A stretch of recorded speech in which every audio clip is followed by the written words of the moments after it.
Hello, this is Editing Jess here. I am going to hijack the start of this video because I have an announcement and I completely forgot to put it in my actual wrap-up video. So instead, I'm going to jump in first and give the announcement, then we can get into the wrap-up. But I wanted to let you all know that I've decided to go back to doing one video a week.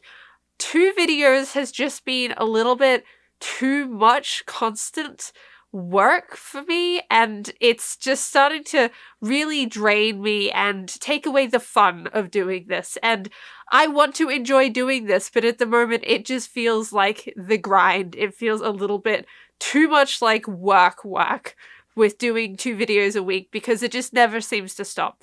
So I've decided I'm going to go back to 1 video a week on Fridays, but I might do occasional bonus videos here and there. I just can't stick to the 2 videos a week anymore. So I wanted to let you all know, and I do apologize for cutting down on the content. I have so much that I want to do, but I just need to prioritize my enjoyment of this. So cutting down to 1 a week I think will really help in my mental headspace and make sure that I want to keep doing this and don't lose steam. Anyway, that was my announcement. Let's get into the actual video. Hello, I'm Jessie the Sleepy Koala, and today I will be going through my February wrap-up.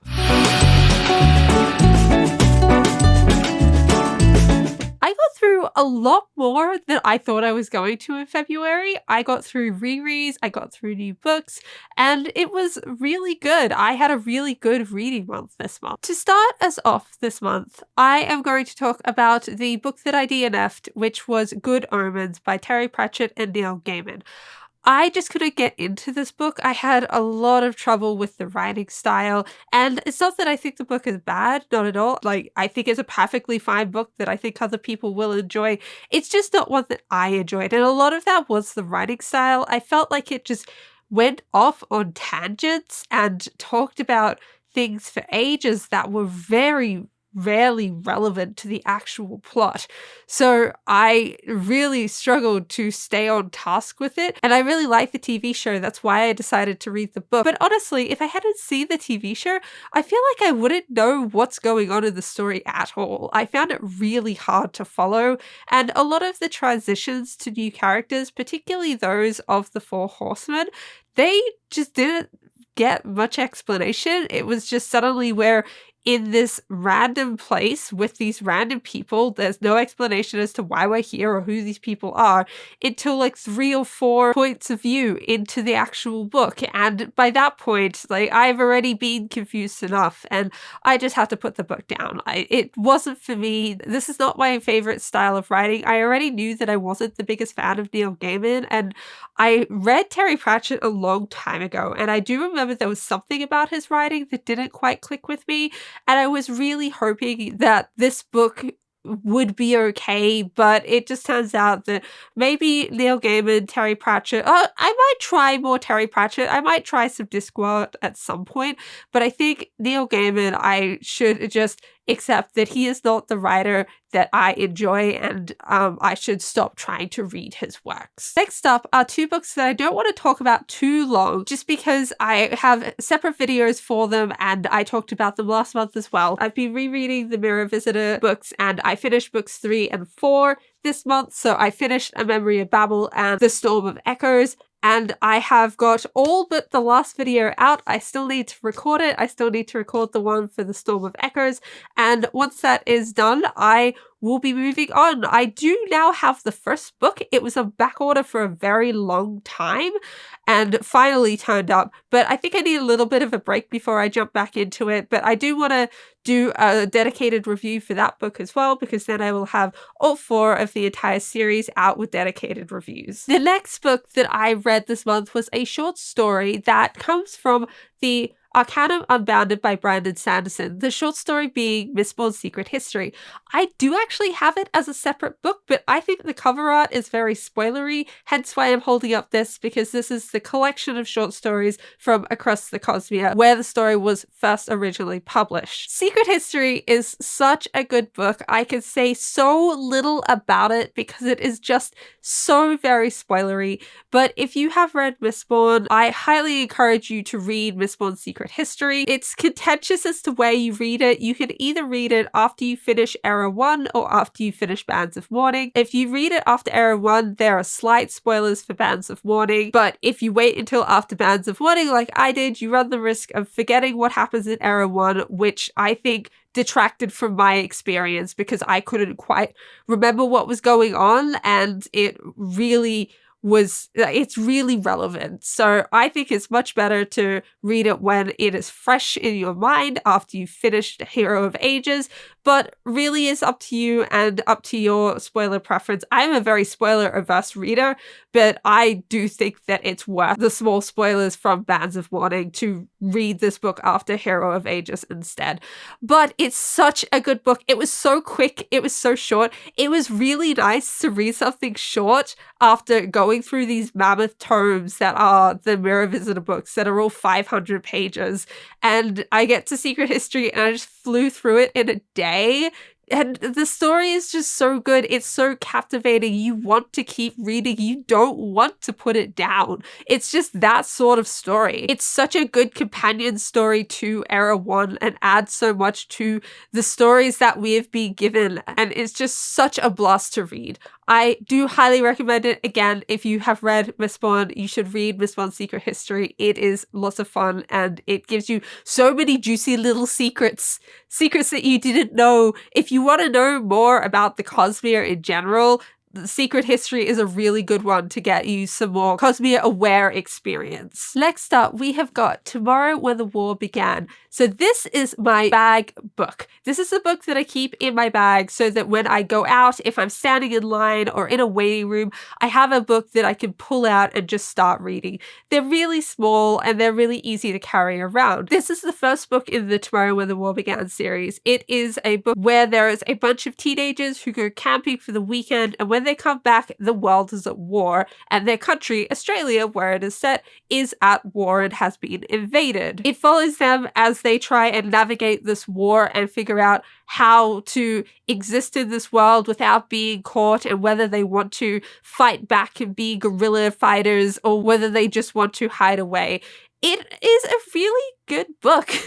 I remember reading this in high school and I loved it and I still like it. I think that the pacing of it is a bit strange at times because we have these fantastic action fight scenes that are really thrilling and fast-paced, and like I hit the end of this book and it was just foot to the floor on the pedal. It was so fast-paced once you hit the ending. But then you get other stretches that are just these long and winding character introspective thoughts, because it's told first person from this girl called Ellie who's writing down the experiences of the group. But we also get a lot of her thoughts, and sometimes it could just go on for a long time, or there'll just be stretches where they're not doing very much and it just goes on and on and on and on.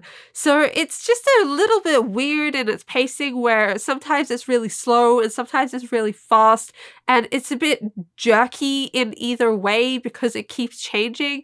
But the actual story is thrilling. There are some fantastic plot beats in this book. I think this might be the first series I read that just had that really massive climactic ending where you just never forget what happens in this book. And the same thing in the second book. The ending of that book has stuck with me until today, even though I haven't read the second book in probably a decade now, and I don't remember anything else from it, but I remember that ending. And this book is exactly the same. It has several really big plot beat moments that you just remember and they stick with you. But this book is a really interesting look into what happens if a country is invaded and how people can react and how people have to adapt to the situation around them. Like, these are kids, they're teenagers, like they're not even out of high school yet, and they're having to make like hard decisions that could involve killing people, and like have to run for their lives. And it's just such a fascinating look at that sort of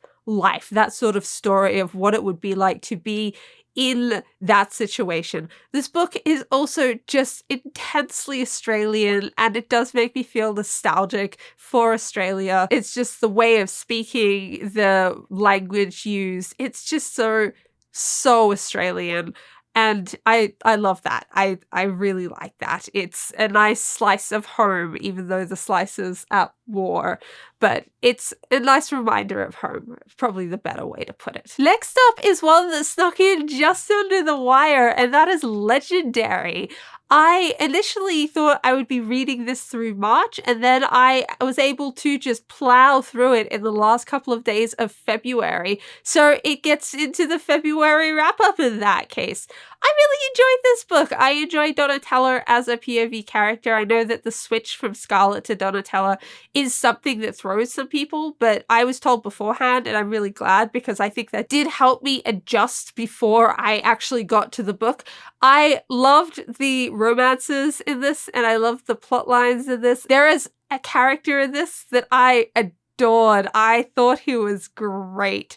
And I really enjoyed reading how his story went and what all the plots and machinations are that are going on in the story. This was a really solid follow-up to the first book, Caraval, and it still has the same magic, the same whimsical feeling to it. It's still so easy, so light and easy to read. It's very tropey, but it kind of knows it, and it's just a book where you just have to accept that there are a lot of tropes in it, and they've been put in there deliberately. And honestly, a lot of the tropes are things that I enjoy, so it does make it much easier for me because I just enjoy these tropes inherently, and if they're in the book, then I don't have to kind of talk myself around the fact that it's tropey because I like the trope. I'm very much looking forward to the third book after the second one and seeing where it goes from the way that this book ended and where the plot will pick up from next. Last up, we have got the audiobooks that I read this month. The first one is An Absolutely Remarkable Thing by Hank Green.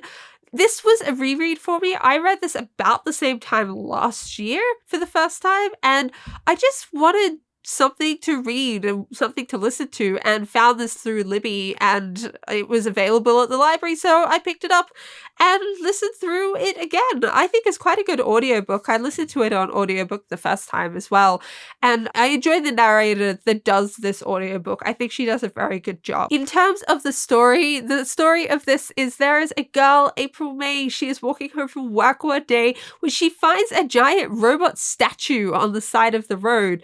She thinks it's hilarious and gets a friend down there, and they shoot a video of the statue, naming it Carl, and put it on the internet. The next day she wakes up and the video has gone viral, and she has to figure out how to deal with fame and what comes with going viral, while also figuring out what's going on with these statues, which very early on they figure out that they're robots, and they have to follow all these clues that have been set out and complete all of these puzzles that have been set for them to try and figure out what it is these robots want. I think this is a very interesting story, and I think it's a very, very good look at fame and social media, and I think Hank Green has done a very good job at portraying what it would be like to suddenly become famous through social media. And I imagine that his own life experiences with his brother and their YouTube channel has really played into his knowledge on this. Something that I am intrigued by is that I really enjoy this story, but I don't really like the main character, April May. I think she's a bit of a terrible person, and I don't like the way that she treats the people around her. They all deserve a lot better than the way that she treats them. But despite not liking the main character, I am still enjoying the book. So I think that says a lot about the writing and the way that Hank Green has made this story, that it's still compelling, that it's still gripping, and it doesn't have to hinge completely on the shoulders of the main character to be that way. I liked the other characters in this book. Maya is a sweetheart, and I loved her. And also Robin, I really enjoyed Robin. I also enjoyed April's friend, who I am forgetting the name of off the top of my head, but I thought, honestly, all the side characters I thought were pretty great. It's mostly April that I don't like as a character, but the side characters are really good. The story is pretty good. I liked the twists and turns that happened in it. They came as a surprise for me, and I had the reaction that I believe Hank Green was going for when he wrote those twists and turns. And even though the book finishes on a giant cliffhanger, I actually didn't mind it. I normally don't like cliffhangers, but I liked the way that this story was dealt with before we were given the cliffhanger at the end. So I thought it worked out really well. I am looking forward to reading the next book. My husband got it for me for Christmas, so that was why I was rereading the first one. So I remembered literally anything about this story because I had forgotten most of it. And now I can move on to reading the second one and figuring out what happens next. Finally, the last book that I finished as of 9 p.m. on the 28th of February is Children of Time, which, if you've watched my March TBR video, I had an insert saying that I didn't think I would finish it and that I would have to finish it in March.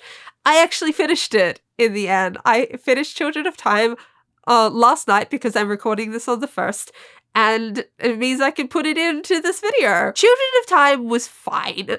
I feel like other people like it more than I did. It was a fine enough book for me. It doesn't help that I don't like spiders, so I don't particularly know what pushed me to pick up a book that contains POVs from spiders, but I just didn't picture things too much. I didn't think too hard about it, and it was okay. And I was able to get through those sections pretty well in the end. I liked the ending. I thought that the resolution was clever that they used, but overall, I would say the book was just kind of fine for me. The characters were fine, the plot was fine, the world building was pretty generic space. The part of the book that I was most interested in, I thoroughly enjoyed when we finally got the resolution to that. I really enjoyed how that was done and what happened there. There was some suspension of disbelief for some of the stuff going on with the spiders, but it's science fiction. You just kind of have to accept technology as it comes, I guess. So there was a bit of that. But overall, this book was average. It was compelling enough. The characters were fine enough, and I wouldn't reread it.